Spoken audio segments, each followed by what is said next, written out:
Hi and welcome back, my name is Emelie. Today we're going to do some watercoloring.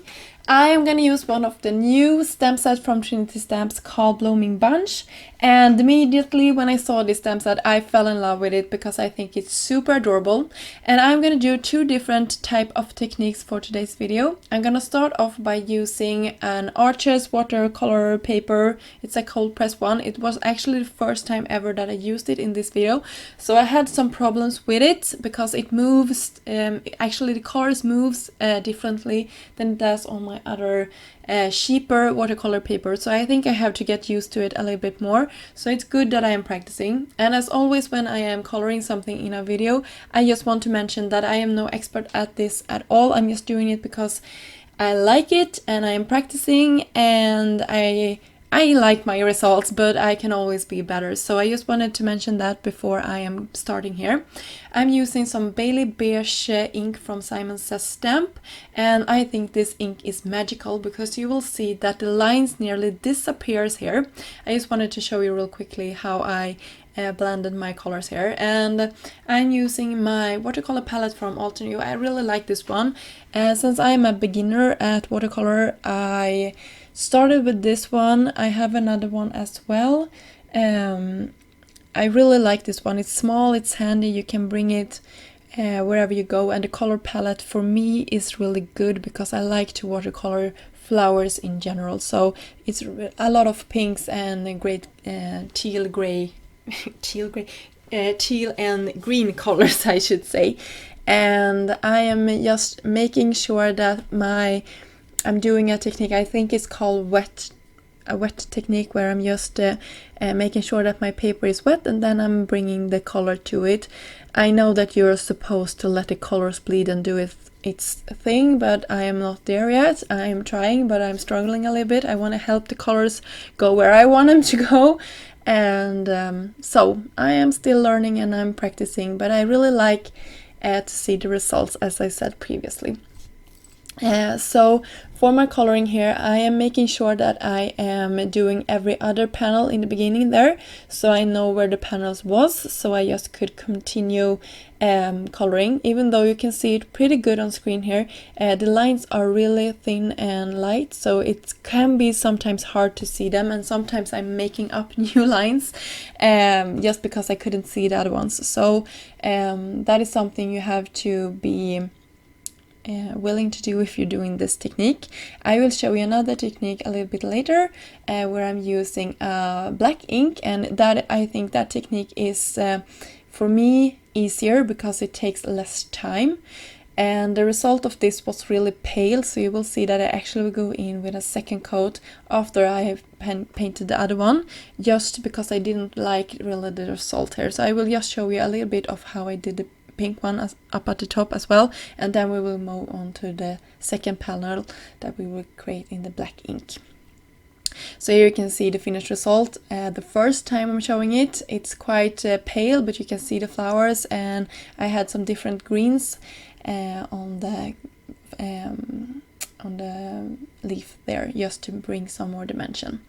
So this will take me less time. So if you're new to watercoloring, I would suggest that you are doing something like this, because this is really fun, easy, and you don't have to think as much when you are coloring. You can color every other panel this time too, but it's not as big of a deal if you are doing them all the panels together, if that makes sense. So I have sped it up quite much because I am not this fast at coloring at all. I just wanted to keep you interested in this video, not bore you. So when I'm painting this, I am actually inside and my kids are outside. Usually I don't show a lot of coloring in my videos because I am usually doing that together with the kids, or at the sofa or somewhere where I'm not being able to record it. So I was lucky that I have some minutes alone that I could record this for you. And you can see that I'm starting to build up my colors. I'm doing a light coat at the beginning, and then I'm going in with a second coat that is a little bit heavier with colors, and a third one, and so on, and I'm building up the colors. And when I am done with this, I'm actually gonna go in with some dots, and I absolutely love how that turned out, and I know for a fact that I will do this a lot of times again, because I absolutely loved it. You will see that it brings so much texture, and it actually covers up all my mistakes, and also makes it look intentional, all the little mistakes that I am doing in my watercoloring. So you can see I'm going in with some small dots here of the darkest color that I'm used for the pink, and also for, of course, the yellow and so on. I will do the same things for the leaves after a while here when I am getting to those parts. And I'm using a really light brown color for my sunflower there. Just wanted to make sure that that is really popping. Or I imagine that that is a sunflower. You can imagine that it is some other flowers if you want to, but I was imagining that. So after that I am going to go in with some of the leaves here. Starting off the same way here, a really soft first coat, and I'm making sure that I'm leaving some white spots as well. I just think that that leaves some dimension to the leaves here and to the flower panels as well. I think if it would be a real flower, the sun, the light source would hit it in some parts, so I wanted to make sure that I had something of that. But I'm, as I said previously, no expert at this at all, so I am not like super careful making sure that all the the white spots are at the same like angle towards my light source, if that makes sense. So this is like my version of it, just making sure that I have some more dimension to it. So I'm going in with some more of those dots. You can see that I did the same thing here on the leaves. I really like those dots. I know that I will try to do this with my Copics and other types of mediums later, because I think it brings a lot of dimension. I think critters and everything would look super cute with some small dots of dimension. And I liked my second card so much that I wasn't pleased with my first one, so I actually started to paint it again with some darker colors. I thought it looked a little bit too pale, and then I went in with that dot motion to these leaves and flowers as well. So here you can see how it looks now, and I think it's so much better with the darker colors and the dots. So that is also a tip from me to you, to don't give up. Don't like throw your projects away if you don't like them, and try to fix them. So here I cut out from some copy paper, just some thin white paper, a mask, so I can make sure that this cuts out my colored panel perfectly, because I spent a lot of time on this and I didn't want to mess up my die cutting. And you can see how great this die is, because it actually cuts out all of those small white spaces in the bouquet here as well.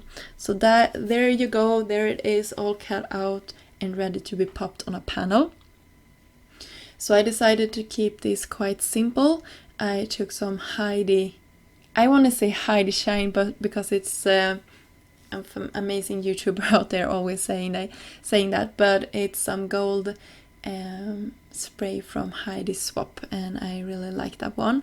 And I took my scoring tool just to make some dimension to my background, and then I put the arrangement here up on some fun foam, or some double-sided dimension tape, I should say, and also a sentiment strip to go across, and I use some embellishment also from Trinity stamps. I would also mention that all the products that I'm using for today are going to be listed down below, and you can find them there if you're interested in the stamps and the sequence and the sentiments that I'm using. I'm going in highlighting some more with my white gel pen, and then we're moving on to our second card. I'm using some gray cardstock, just creating my card base here, and I will put this on top of it, also with some dimension, and I cut it out to be slightly smaller, just leaving that little gray frame around it, and I think that brings everything together real nice. I'm using some sequins, the same sequins actually, and another sentiment strip to go across my panel. And that was pretty much it. I hope you liked these projects. If you did, I would be really happy if you could considering subscribing to this channel and also giving this project a thumb up. I will leave you with some close-up of this project, and I hope that you're having a great summer, and I see you soon. Bye!